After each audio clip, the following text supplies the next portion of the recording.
Good morning everyone, respected principal, teachers, parents and my dear friends. Today I am very happy to stand here and speak a few lines about Independence Day. We celebrate Independence Day on 15th August every year. On this day, 1947, our country got freedom British rule. It is a very important day in this history of India. Our dear freedom fighters like Mahatma Gandhi, Subhash Chandra Bose, Bhagat Singh and Jawaharlal Nehru fought bravely to make India free.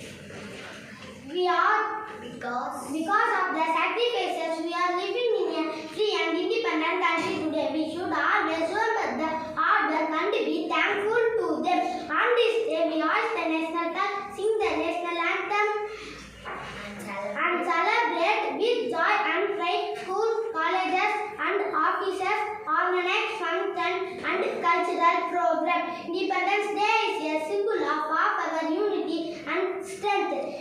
I